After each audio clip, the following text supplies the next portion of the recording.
Welcome into Nightly Scroll. Happy Friday to everyone, and thank you for spending your Friday evening with me. Everyone who's joining me live in the chat, you got to do it on Rumble. Rumble.com/Hayley is the only place you can watch Nightly Scroll. So Rumble is the place. Go there to subscribe to the Bongino Report channel. Of course, if you can't catch us live at 6, totally get it. Send the link to your friends. Watch it later on. Listen on your favorite podcast platform, Apple Podcasts, Spotify. Just follow everywhere, subscribe everywhere, tell a friend.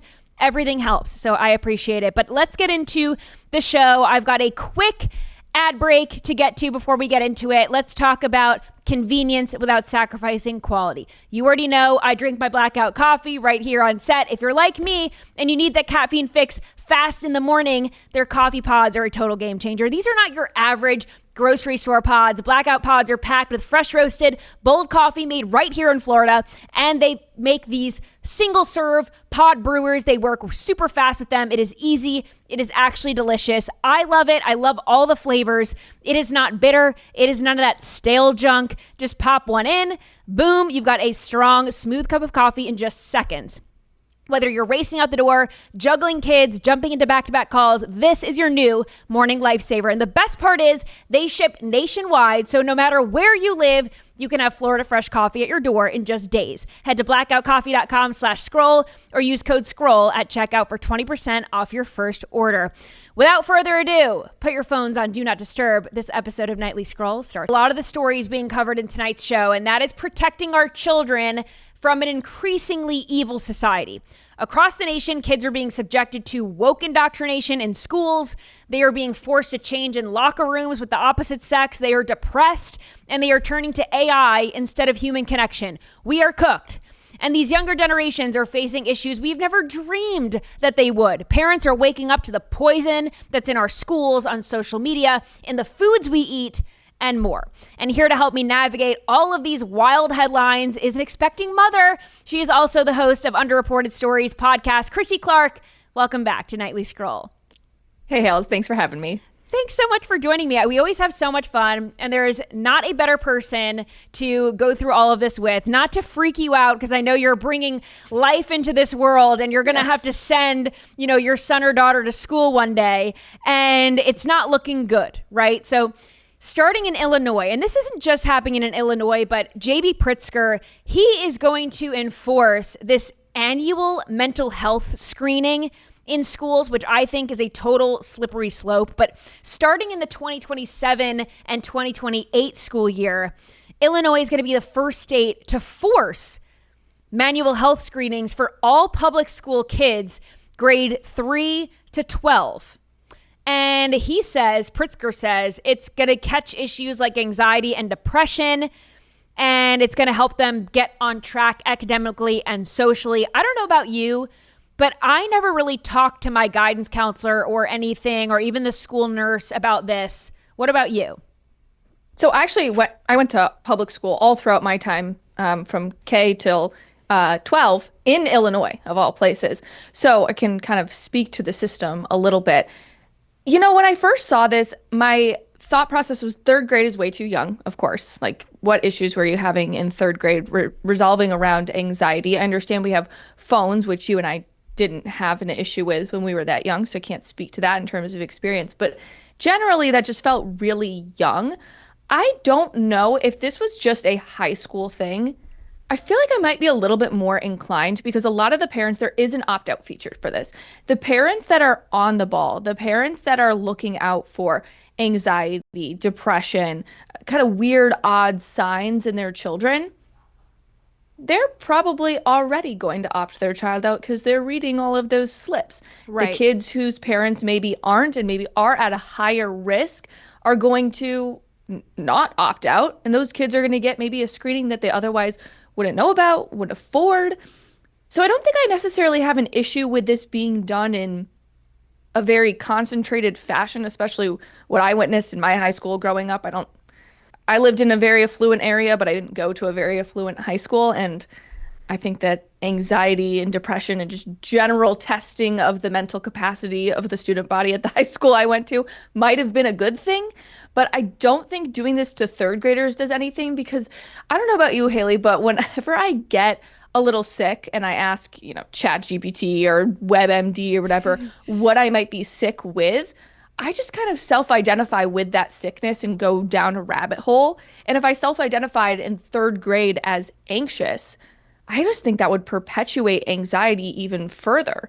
So I don't know that this is a good idea for children that young, but I don't necessarily think we'd be doing a disservice by helping kids address their anxiety, their depression, and potential anxiety and depression in high schoolers. Yeah. I don't know. Am I crazy for thinking that? No, I think you have a good point. I think because to your point about the kids who grow up in maybe not so good of a household, right? Maybe their parents are splitting up, or maybe they are growing up in an abusive type situation. There are a lot of kids who rely on school for breakfast and things like that, or aftercare because their parents are working. So there are a lot of different dynamics, right? And maybe the school can kind of fill in the gaps where some parents can't. So I get what you're saying where, if a kid maybe they're not going to have access to mental health. And as we know, kids these days are just increasingly anxious about everything. They're depressed. We should fix it, right? If we can. But who decides if your kid is mentally fit or not, right? So this is where I think it's a slippery slope where schools will decide, because we've seen this, where schools will affirm trans kids. There's no such thing as trans kids, in my opinion. I think trans kids have been groomed by adults who are sick in the head. But let's just say a kid says, they learn about trans stuff from Chat GPT or someone on the playground or something, and they're thinking, oh, I'm also trans, or maybe I'm confused, or what does this mean? Or am I gay? And then they go to some woke school guidance counselor or some mental health professional that the public school deems woke or whatever, good enough. But is it good enough for the parents? So like you said, you can opt out of it. But for these kids who don't opt out, do you think there's a world in which some of these mental health providers might not have the kids' best interest in heart? They might have an agenda to push. No, that's absolutely true. I'm looking at this from like such a practical angle and from an angle of I didn't grow up with that trans nonsense. Like it just didn't exist when I was in high school. So I can't fully wrap my head around that because I knew my guidance counselor. He was awesome. He was really cool. And he would have lunch with us. Like he was awesome. So it's tough for me to wrap my mind around that kind of a person, like the influences I had in my life. And now these crazy administrators, which you're right, they're a growing population and they're only going to continue to grow because that's what they're learning in these education schools and education programs on college campuses. So it's really tough to say. I think you're right. That's where the slippery slope is. I also think that you're going to get the argument from the opposing side that if this wasn't instituted statewide and this wasn't instituted in all public schools, and instead this was targeted at schools in downtown Chicago, perhaps, where people probably need those resources a little bit more, that will come across as somehow like racist and classist or whatever. And I just don't think that giving children access to mental health should revolve around whatever ist or whatever phobe you are going to be called. We should be giving more care and maybe these kind of mental health screenings to kids in impoverished areas, which are, sadly, traditionally Black areas of Chicago. Those kids need those resources. Why are we doing this statewide when we can offer this to a subsect of the population, be it white, Black, whatever color they are, but we know in a predominantly low-income area where these kids need it more. And so, unfortunately, the woke government of Illinois is giving itself no help in actually getting these programs, which perhaps this is good, perhaps this is bad. We can debate it all night long.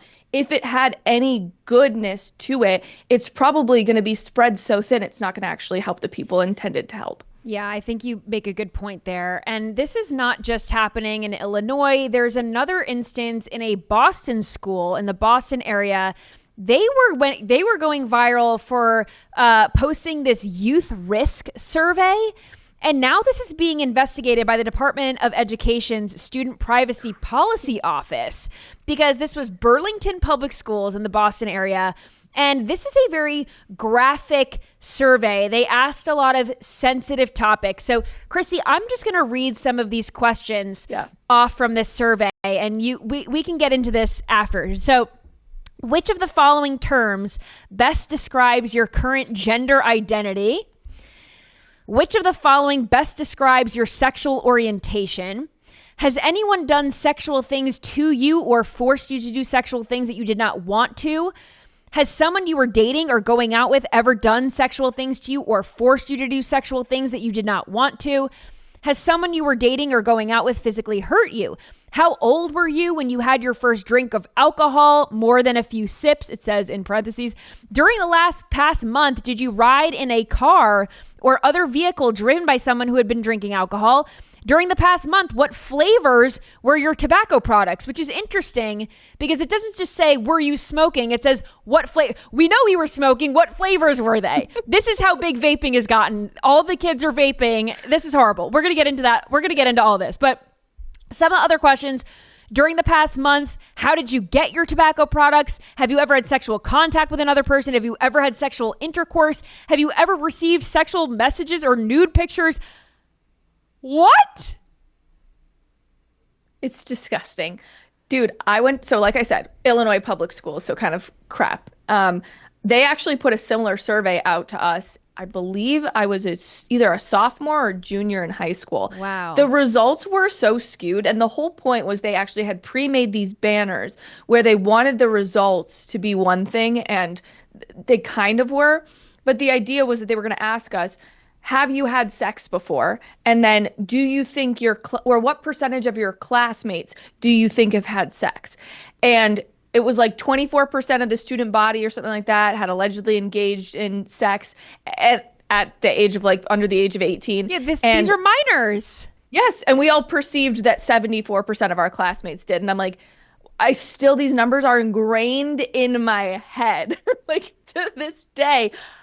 I don't know why did we need to know that? That didn't teach me anything. I don't walk away, however, 8 or 10 years later from graduating high school and being like, I remember these numbers because it was so absurd, but I didn't learn any knowledge from it. And I doubt people were telling the truth. People probably, we had to put our names on these things.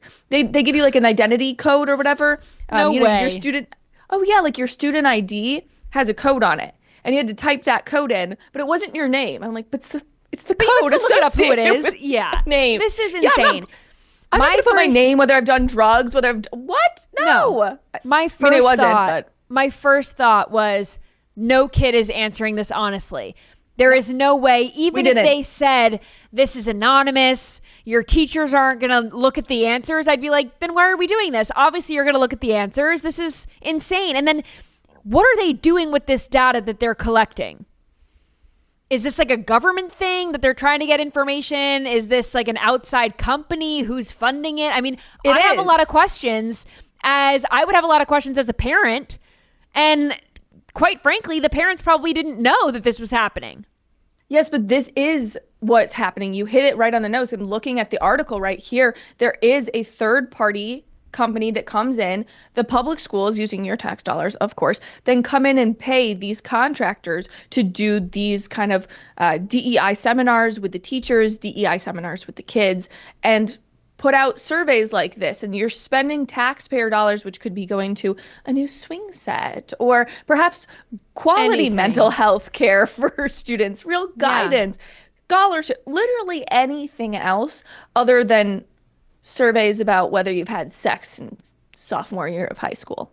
Totally insane. And, I think a lot of these people, they come at this with this angle that they care about the students and they want to help them.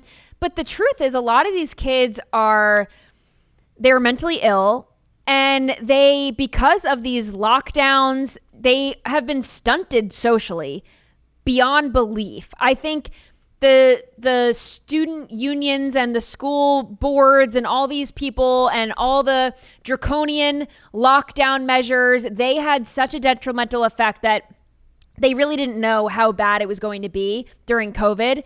And they locked these kids down. They were going to Zoom school. Now that they're back, it's they're doing these weird surveys. I feel like no one knows how to talk to each other. Now these kids are mentally ill, they're depressed, they're anxious, and they're going to Chat GPT, like you said earlier in this episode.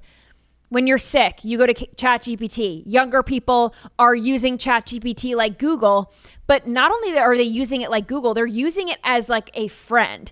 They're using Chat GPT as this confidant, not really understanding that it's not a human behind this. It's a computer, but who's running it? Who's collecting the data? What are they doing with that data? The same thing that maybe they'd be hesitant to answer this survey. They're willy-nilly telling ChatGPT these things about their lives. Oh, yeah. 100%. And ChatGPT could probably hack into my bank account if it wanted to. And it's really unfortunate because you just put your life into there trying to optimize your life, and unwittingly you're giving so much information to this thing. I think ChatGPT knows my baby's due date. I'm like, I severely messed up, guys. I admit it. I messed up. And I have the, capacity to do that at 28 years old. I can understand the side effects of this. Other kids cannot. And I know you have a story you want to get into about ChatGPT and the results of this, but let me just say this for people in the audience who maybe haven't used it or aren't familiar with it.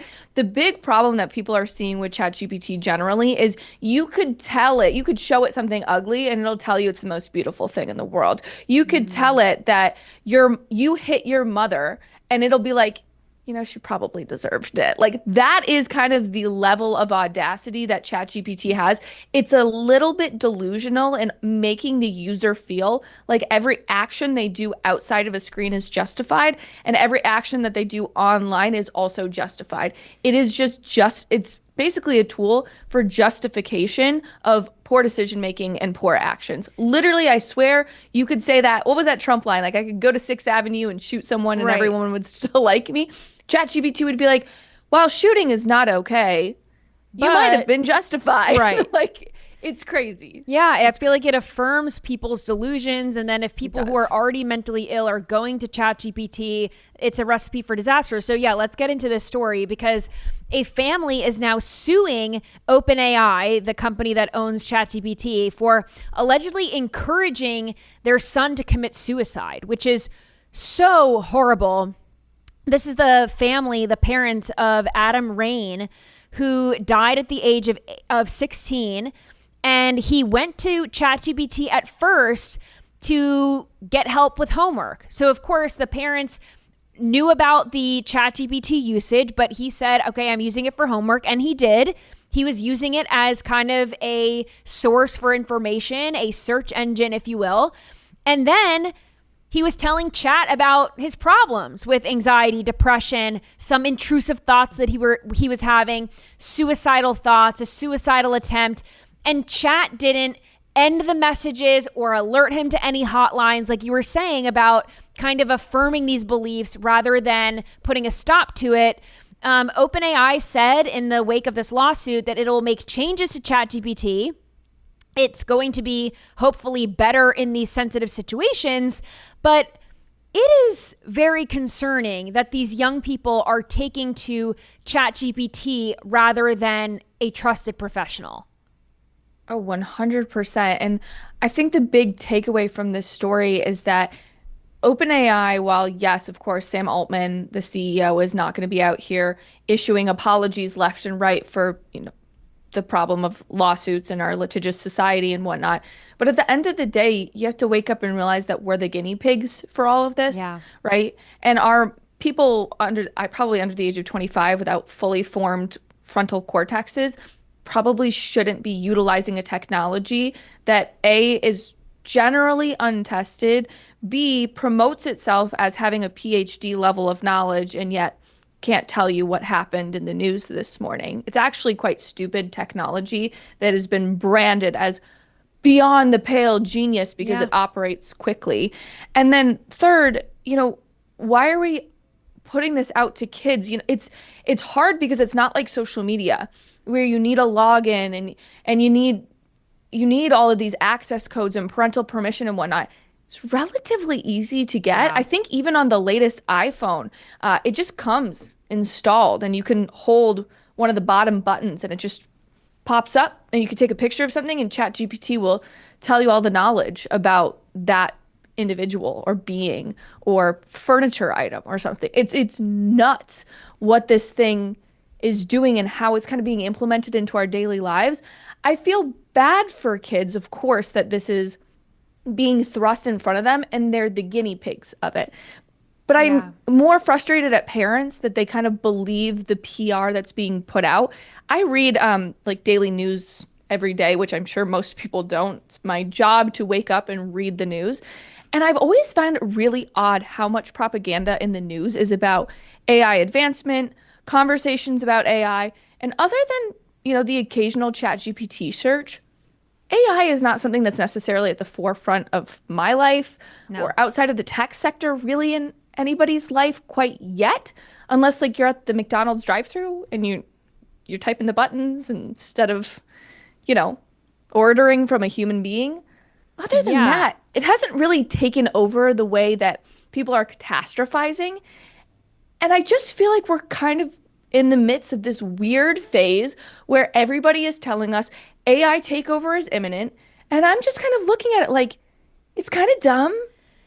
It doesn't know actually what's going on. It's insensitive and it lies to you. I'm not really threatened by this thing yet. And I don't really understand why most of the liberal mainstream media is pushing this and thrusting this upon us while we're still guinea pigs and this is being put out to children? Yeah. What? To your point about it shouldn't be normalized for children, I totally agree with that. I covered this this story on a previous episode, but this older guy, he was in his 40s. He was using Chat GPT for work, and he's an accomplished, you know, young man, but, you know, older than high school. And he had been going through a breakup and he was using Chat GPT for work. And then I don't know how this slips from using it to homework to telling it about your problems. This seems to be a trend. So maybe, pipeline. This is like a homework to therapy pipeline. I'm really not sure how this all happens. It seems like this is a trend though, whether you're younger or older, people are falling into this trap where they're talking to it about their lives and giving it information. I was getting a facial the other day and the woman doing my facial was saying, oh yeah, I hit a lot of red lights on the way in. I was just having a bad day the other day and I told Chat about it. And I wanted to be like, why? That's so weird. But, you know, nice girl, but I just think it's odd that people are using it as a friend. If you had a bad day, I would just text a real friend. Like I would text you or someone else saying like, hey, I'm having a bad day. I just wouldn't even think to go to Chat GPT. But to your point about older generations versus younger generations, I mean, this guy was an elder millennial and he was using it, talking to about its problems, saying, hey, I'm going through a breakup. And ChatGPT told him to jump off of a building. ChatGPT told him, you can jump off of a building, you'll fly. So again, I think that there is like an evil component to ChatGPT or maybe like a joking component that's like not really there yet. And people are taking it seriously, certainly if you're younger and if you are vulnerable, you are emotionally unstable, this is not the entity that you want to be talking to. And to your point about it not being very advanced, I will say we still see photos and people have 8 fingers on one hand or their face looks a little wonky. I think people who are using AI at this point are really only using it for like memes or creative things online. I will say, have you ever fallen for an AI video? So the tsunami video. Okay. Have you seen those No. tsunami videos? So it kind of looks like a beach and then like a wave will come over and it said like 2017 tsunami in Thailand or something like that. I can't remember the dates in my head correctly. And I was like, there's no way that wave was that big and all those people were just on the beach screaming, not running from it. And then underneath it said AI. Right. And I was like, dang, that was pretty good, but that's the only one. That's the only one. So I fell for my first AI video pretty recently. I'm like so embarrassed to admit this because normally AI is so bad and it's like obvious that it's AI. But I was on TikTok and this video came up and it was a bunch of bunnies jumping on a trampoline. Jumping on the trampoline. Oh, I was like, there's no way. Because there was one where I saw it with a moose first. Yes. And so I was like, oh, this must be a thing. If I had seen the one with a moose or the deer, I saw those afterwards, I would have been like, oh, this is fake. But it looks like a real Ring camera footage at night where, you know, the camera's not the best. It's like a little glitchy. And it looked like there were a bunch of bunnies jumping on the trampoline. My first thought was, oh, that is so cute. Then I click on the comments and people are like, you morons. Like, how could you fall for this? I was like, oh my gosh, I fell for it.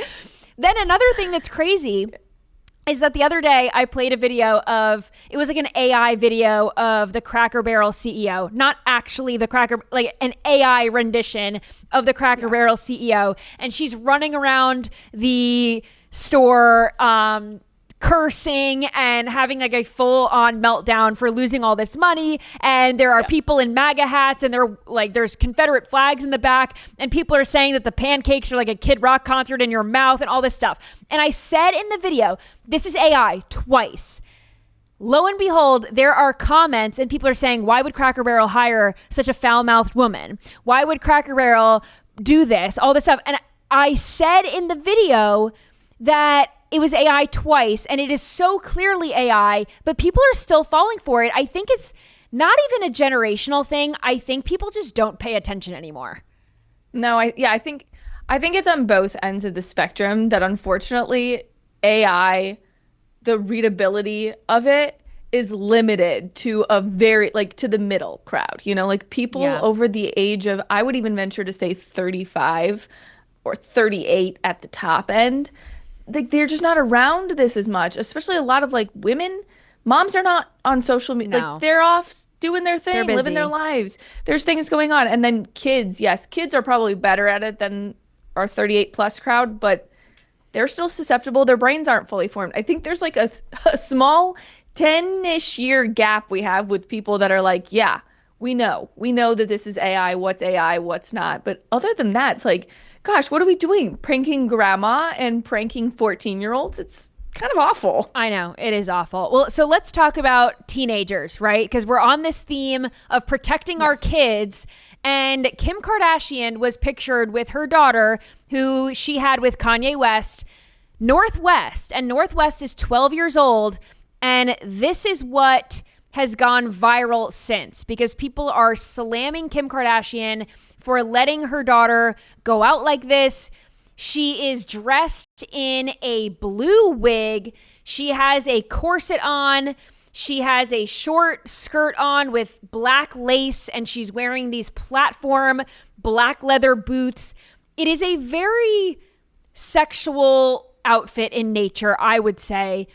I think that this is inappropriate for a 12-year-old. Lots of people online are saying this is inappropriate for a 12-year-old. People are saying when Kanye was right, you know it's bad. So what say you? Are you on Team Kim, or are you on, I won't say Team Kanye, but are you on Team Save Northwest? Yes, Team Internet. Team Save the Internet. The only grace I will give is, you know, I had some pretty fugly outfits when I was 12 years old, and there was nothing my mom could do or say to change my mind. But the inspiration that I had was relative to the world I grew up in, right? So I was wearing camisoles with t-shirts underneath, and Yes, like I looked like a Hannah Montana wannabe. That was my inspiration. Nowadays, the inspiration for 12-year-olds is so hypersexualized that part of me is like, okay, Kim K, for all of her millions of faults, I'm going to give her the sliver, the tiniest bit of grace, because it is difficult to get a 12-year-old to conform with your standards. But also, it's an indictment, A, on culture, and B, on what you're filtering into your house, which I'm sure Kim Kardashian is not filtering things that are coming into her house. And it's hypersexualized. And so what she's seeing, what she's consuming is not as sweet or innocent as Hannah Montana or Limited 2, if you remember that store. That was so innocent and pure for 12-year-olds. Nowadays, it is so sexualized, and therefore, of course, that's what she's going to veer towards. These kids nowadays, they're more interested in going to Sephora and having the Drunken Elephant products and doing their get ready routines on TikTok. That is the culture now, and it's just about forcing kids to grow up. So I'm not blaming Kim Kardashian, but at the same time, it's like, it must be really hard to be a parent nowadays, because how do you protect your child from the hypersexualization that is inherent in pretty much all culture from, I'm going to venture to say, like ages 8 and up. Yeah. Not just 12, like 8 and up. And social media usage has changed so much. When I was growing up, we had Facebook. We would maybe put a few photos of, all of our fingers in like a star formation on the playground. And, on when we would make a PixArt ugly edit of it, pictures like that. Yes. And I would be wearing 2 to 3 Abercrombie polos at once. And I would pop all of them so you could see the colors on the inside. And I would wear plaid Bermuda shorts. It was definitely ugly, but it wasn't age inappropriate. I would say the other kids were also wearing this, and we weren't on social media seeing Instagram models with their boobs out and all these other things. Like, I feel like kids nowadays, to your point about scrolling on TikTok and seeing Get Ready With Me videos. I mean, do you remember a few months ago, or maybe it was a year ago at this point, when all these 12-year-old girls and middle schoolers, they were going into Sephora and they were buying all of these expensive skincare Drunk Elephant brand products that are $50 a pop. And it's like, why do you need this moisturizing lotion? Your skin, it's like a baby's bottom. What do you need this for? No, they have this weird sense of entitlement as well, which I think entitlement is a problem in quite literally every generation. Don't get me wrong. The problem is that we're not parenting the entitlement out of people. I can point to examples of entitlement from Boomer to Gen X to Gen Z to Millennial to Gen Alpha. It exists in all of them in some way, shape, or form, and it's really annoying. The problem with end of Gen Z and just all of Gen Z, I'll lump myself in there, with Gen Z and Gen Alpha, it's not being parented out of them. So they go to these stores, and not only do they think that they want these things, they want $50 skincare, which, what? Why? Go get some Cetaphil. Yeah. But they want this. They also believe they have to have it. They deserve it. They're entitled to it. And it's keeping up with the Joneses. It's keeping up with the Joneses on social media. It's like, oh, the cool girl in school has this and I want this. And I think there was a little bit of that when we were growing up too. But now it's just like so in their faces on social media that it's hard to keep up with. And speaking of kids on social media, I want to get your take on these influencers who make money off of being a family blogger, right? We've seen the what's the blonde family? They live in Tennessee now. Oh, the LeBrants. The LeBrants, right. So they're the ultimate family blogging couple, right? They have a bunch of kids and they live in Tennessee now. And interestingly enough, California has, I don't agree with California all too often. But I will say that California passed a blog. It is Senate Bill, they passed a family blogging law called the Senate Bill 764. And it is essentially that content creators who make money off of their families have to establish a trust account and deposit a significant amount of the earnings into the account for the minors. Because if you're making this content and you're using your child's face, they need to get a cut of the deal, which I totally agree with. But I actually don't think that kids should be in social media. I don't think that parents should be profiting off of them. I understand that other moms want to see other families and interact with that kind of content.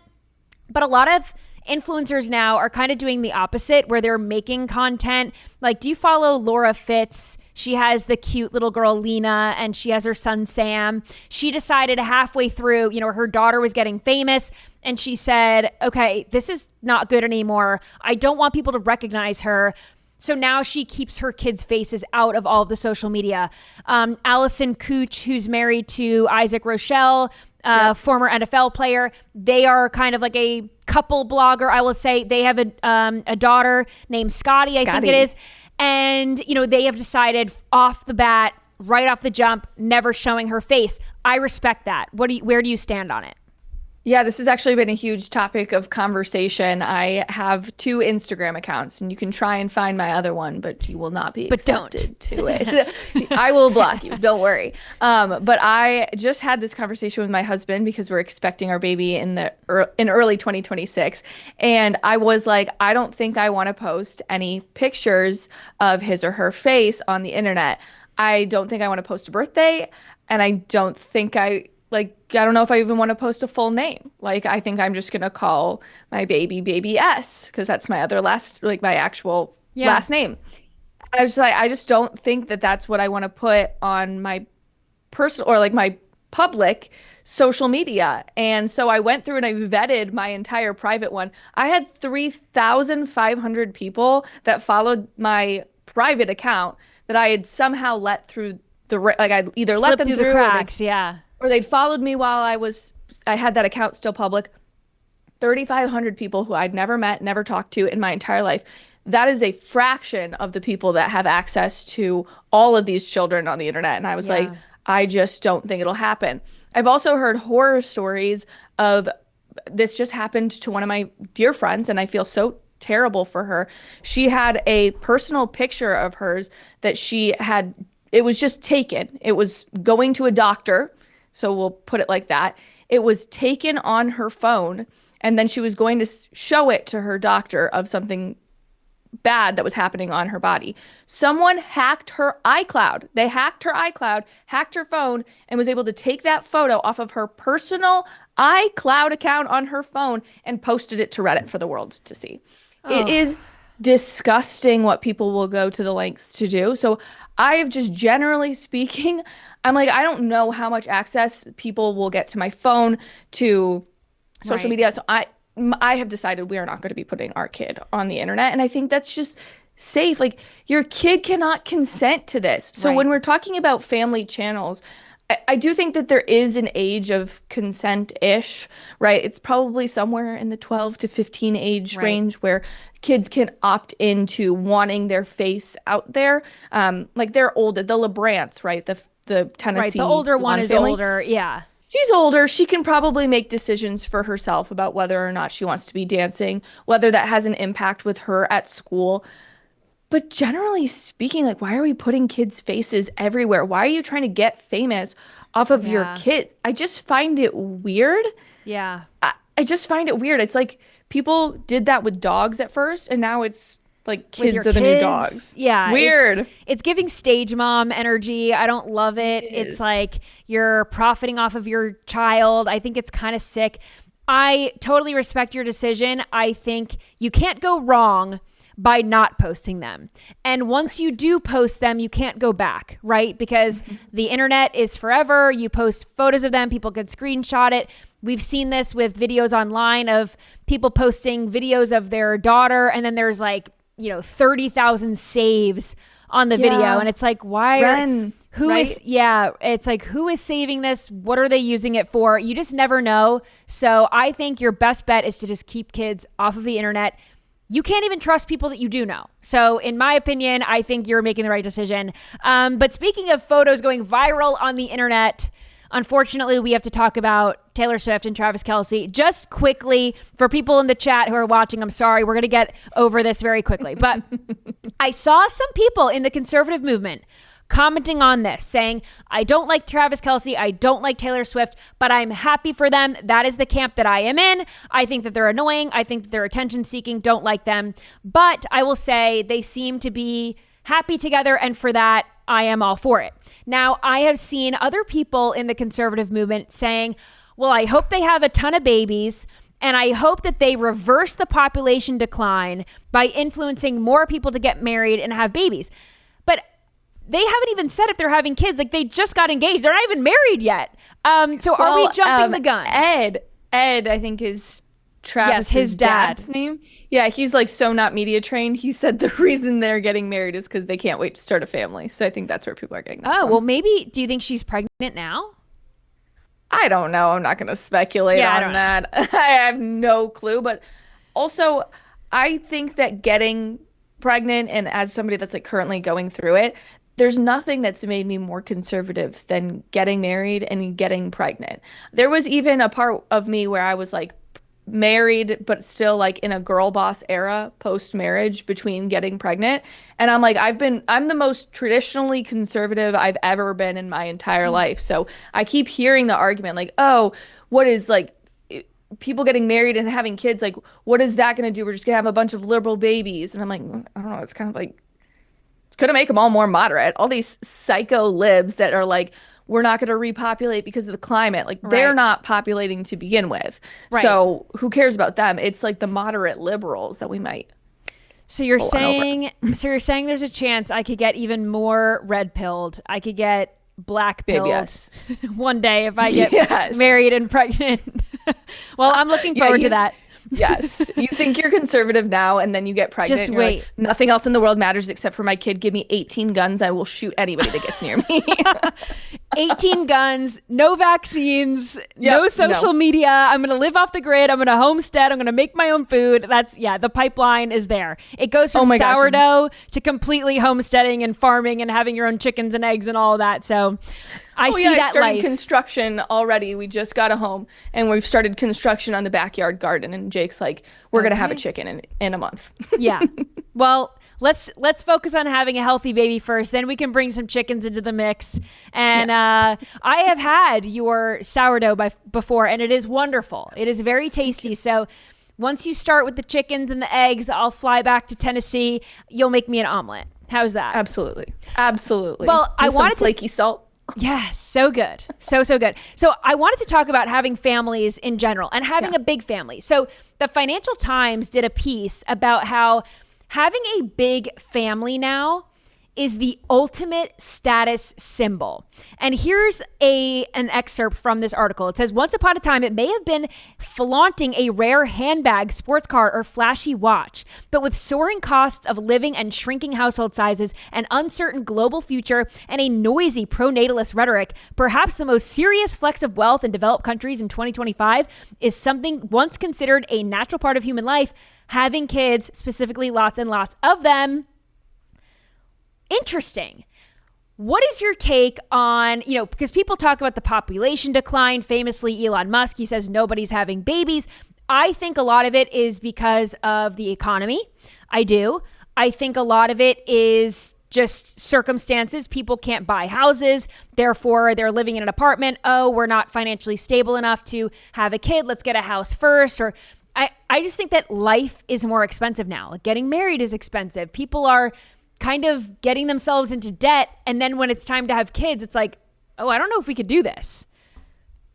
100%. And I feel like I should say this just because I know you have a little bit older of an audience than, you and I are. I don't say this to be like annoying. The way that you guys all grew up with like $65,000 is a lot of money. Like it's just not like that anymore. My husband and I did everything right. We had no student loan debts. In fact, my husband basically got paid to go to college. We have had no credit card debts. We have never been in debt in our entire lives separately, ever. Together, we have debt on like the house we bought, but like other than that, we don't have any credit card, nothing. We have done everything by the book. We barely could afford a house like 50 minutes away from the city. Yeah. Barely by the skin of the teeth made it. And we did everything right. And we're 28, almost 29 years old. Right. And I just think, we're having our first kid at 28. I just think people don't understand how rare it is to get ahead. And I should caveat, not to like brag, I made 6 figures since I was 24 years old, and my husband does really well as well. Right. So like we're not poor. Above average. We make way more money than we probably need. We've been generally pretty fiscally responsible. We've gone on two trips, one mission trip, one fun trip. Nothing that broke the bank or anything crazy. We're like booking flights on deals, all that stuff. I'm just saying, like, we did it all right, and it was really hard for us. And even then, once we got the house, we needed family to help pay to do basic things like paint. And so I just don't think people understand, like, we're not being whiny babies. It really doesn't matter, and I think that's kind of where the hard part for Gen Z is right now, is like, it didn't matter how hard we worked. It was still virtually impossible for us. So when you're just kind of in this perpetual cycle of like, it's going to be basically impossible anyway, what's the frickin' point? Again, I think that's like to the beginning of our conversation tonight with like, you get told you have anxiety, you get more anxious. You get told it's basically impossible for you to buy a house. Why are you even trying? You know, you're stuck in swallowing debt, crippling debt. And so then when you come to having kids, which yes, in our minds, I don't necessarily think it's right. I got pregnant before we bought a house. Like we still have our apartment. I'm in my studio apartment doing this, you know, and we have a kid on the way, obviously, as I've said multiple times. It's just really hard to like wrap your mind around it. Like it's a difficult thing to be having a kid and buying a house in 6 months. Like we're beyond privileged to do that. And I don't think people understand that because it's not how it used to be. So I do think part of the massive problem, a large part of it, is what we just described. There's also, I think, a lot to do with healthcare. I've been learning a lot about unmedicated births versus medicated births and how expensive it is to give birth. And I think there's a lot of fear mongering around that. Now, of course, you can't plan for certain things. Some people have to have C-sections. Those are freaking expensive in America. But generally speaking, we've made the birth experience so medicalized. You get in, you get your penicillin IV shot into you within 2 seconds of being in the hospital. You have this IV and that drip going through you, and you're all wired up. You're in these sterile, cold rooms, and it makes the entire experience traumatizing and scary. And yes, it's a real thing, guys. Like I will literally do something that's horrible. I'll feel terrible in pregnancy, and then I'll be like 5 minutes later, I'll be like, it's fine. I mean, that was easy. I'm fine. You just kind of like get through it. But I do think that we've over medicalized birth to a point where we're traumatizing a lot of women. And so why would they want to go do that 3, 4, 5, 6, 7 times, right? To have a big family. They just want to do it once or twice to get their nuclear family and move on with their life. And I think it's really sad because all we tell people is like, you must have, you know, get married you must young, have your kid in the hospital. Have a bunch of kids. And it's like, I want to have a bunch of kids, but it's expensive. Like one is crazy. And they argue in this article that parents used to have to raise their kids until 18, at least financially support them. Once they were 18, it was like, all right, you know, kick them out of the nest. They get their first job, they get an apartment, they get a house, they raise their family, and they move on with their lives. Now, according to the Financial Times, parents are financially supporting their children until they're 30 in some cases. I was gonna say, that is more the than first to declare. That is a 28 years old. That is a huge difference where parents, that's a huge financial burden to be taking care of someone in their 20s. I have a friend, love her to death. She's 25 years old. She has a great job, but her dad helps her pay rent. She can't afford her rent by herself. It's crazy. Like, what do you mean you have a job and you can't pay? I mean, parents are taking on a lot of the financial burden. I think grandparents are going to have to take on a lot of the financial burden that they were not expecting because younger generations can't do it alone. It's just not the same. College, people used to be able to put themselves through college.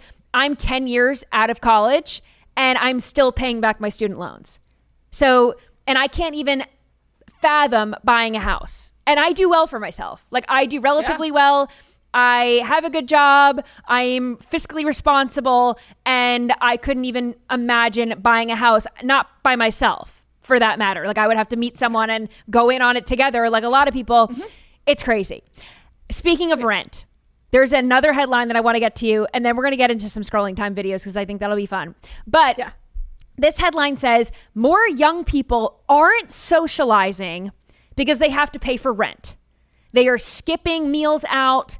They are socializing completely differently, if at all, to pay for rent. So 40% saying they are eating out at restaurants less to make their monthly rent payments, and they are taking fewer to no vacations.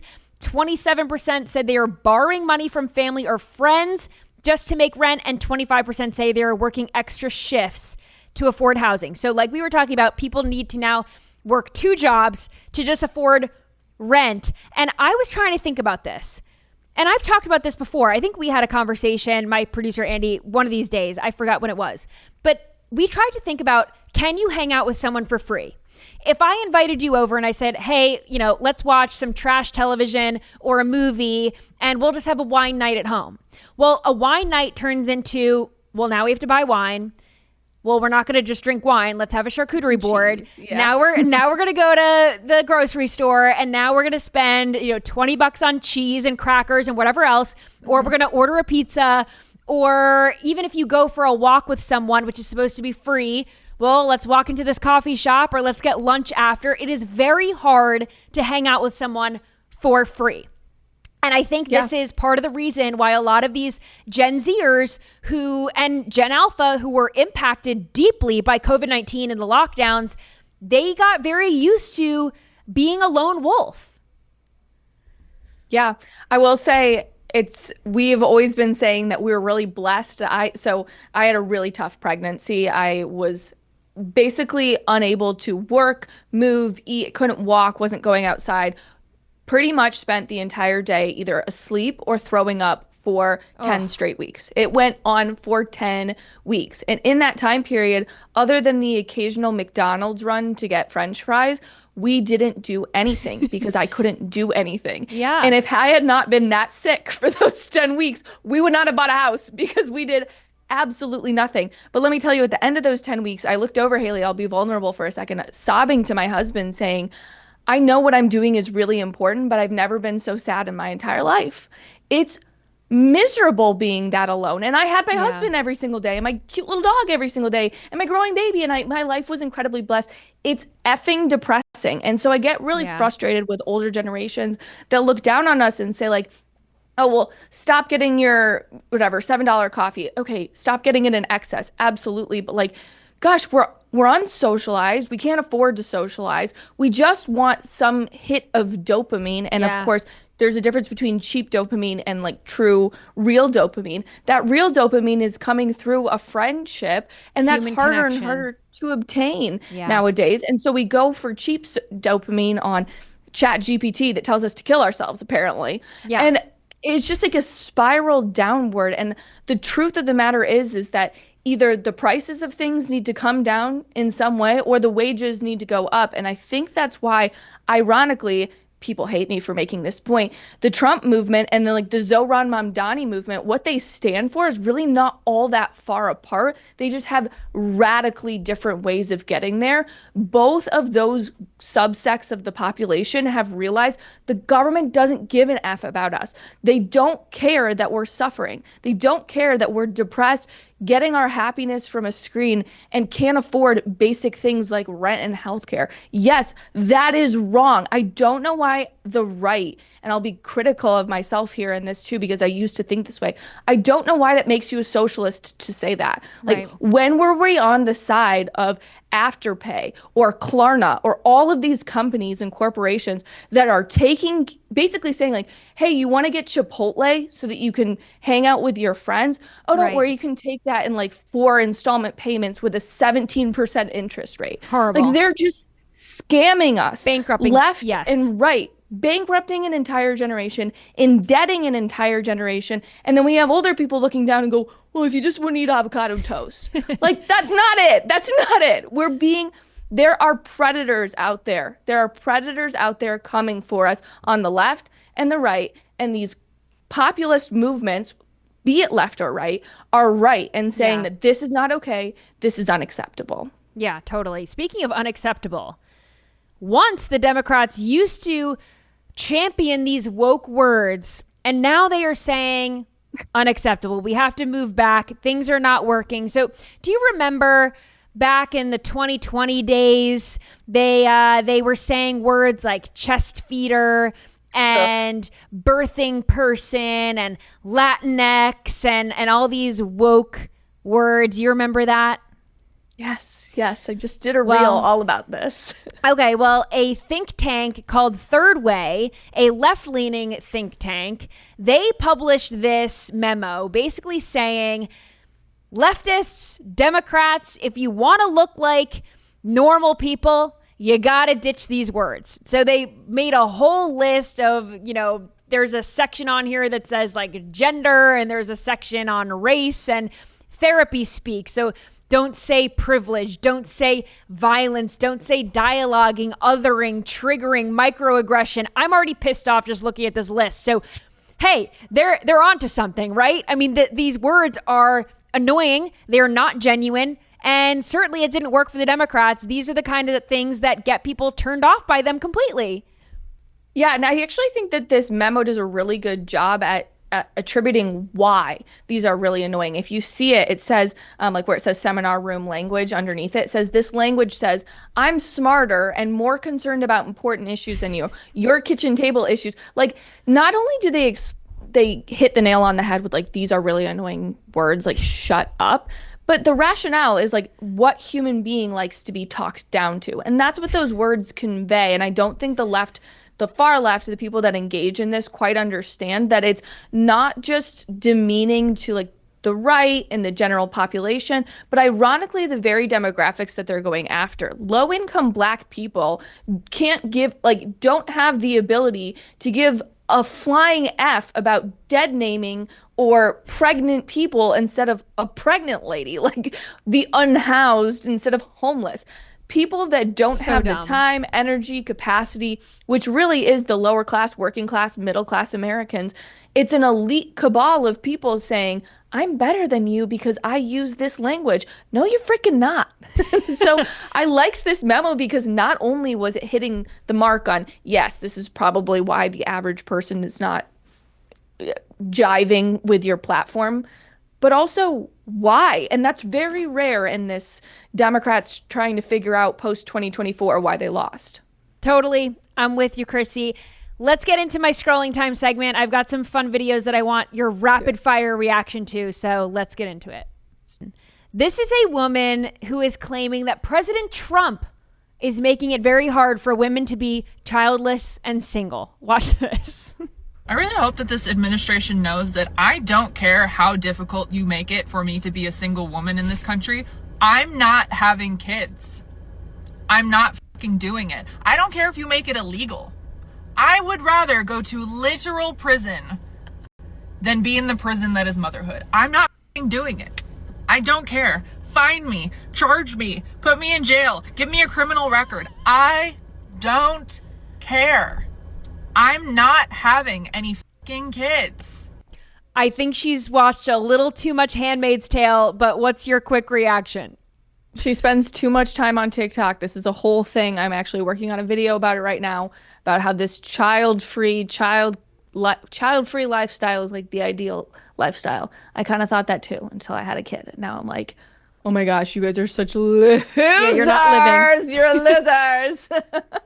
You're not living. Yeah. So these people, they're totally Trump deranged, including this little kid who wasn't sure if Donald Trump was a real person, but he found out the truth and he wasn't happy about it. Watch this. A real person? No, he's fake. No. Andy, what's wrong? Because Donald Trump a real person. Yes, Donald Trump is a real person. I feel you, buddy. I feel like this stems from maybe the parents talking down about Donald Trump in the home, because why else would your child be so upset at the thought that the president is real? I really hope that when my child comes into this world, they have no idea about politics or anything on the likes of politics until they are like learning about it in school. It's such an inappropriate topic. You should be teaching your kids how to think, not what to think.